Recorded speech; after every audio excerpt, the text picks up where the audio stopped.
Hi, friends. Today is Wednesday, June 25th. Welcome to this episode of the Start from the Heart podcast, gratitude podcast, that is. Yesterday, I issued a challenge to anybody that watched or listened to say thank you to at least three people. So if any of you took that challenge, or if you're doing that now, put a comment in the notes below to let me know how it went, who you thanked, how you felt, mostly, really just how you felt when you did it. Yes, for other people when we say thank you, but the amount of serotonin and good feelings that we get in our own lives and our own minds really magnifies when we say thank you and express gratitude. And that's my quick message today. The devotional that I did this morning talked about how the importance of having gratitude ties right into mental health. We know that there's been, I don't know if it's just more prevalent today because there's more social media, or more prevalent because there's just more awareness, or if there really are more mental health battles going on. It's probably all of the above. But it seems like we have more and more people that we know that are going through, and it might be you. And I think all of us go through some battles at times with some mental health and just some anxiety and some depression and worry and so forth. I think that's, the economy we're in and struggles that we all go through. We tend to worry about things oftentimes, as we've talked about before, that don't end up happening. When we worry, we replace the joy and the being present feeling that we should have with worrying about things that either happened in the past or things that might happen or might not happen for that matter. The devotional I read this morning says that medical studies confirm the link between gratitude and mental health.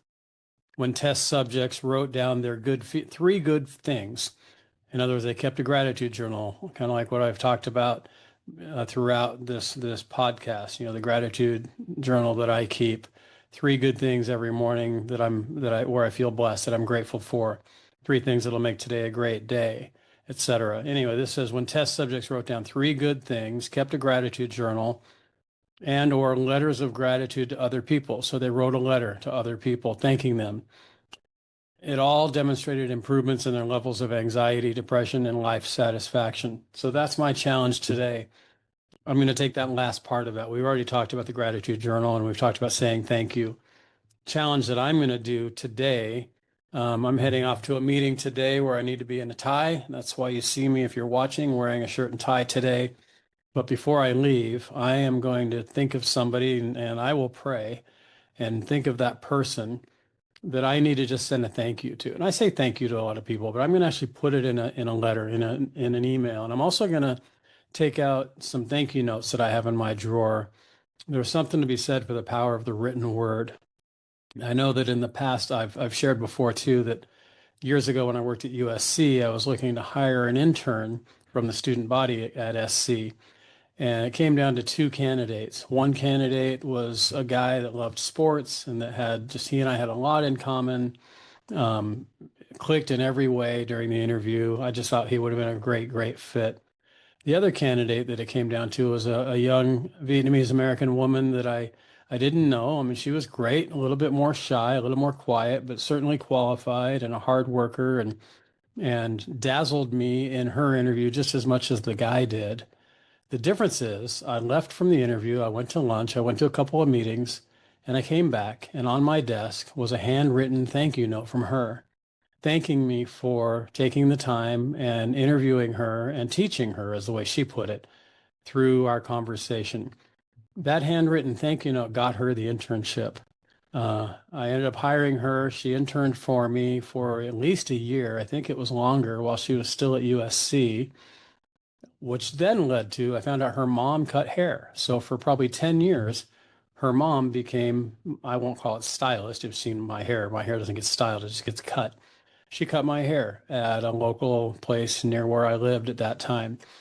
All really started because of a handwritten thank you note from her. The other guy was great, probably a little more qualified. We certainly would have clicked in a lot of ways, personality-wise, sports and otherwise.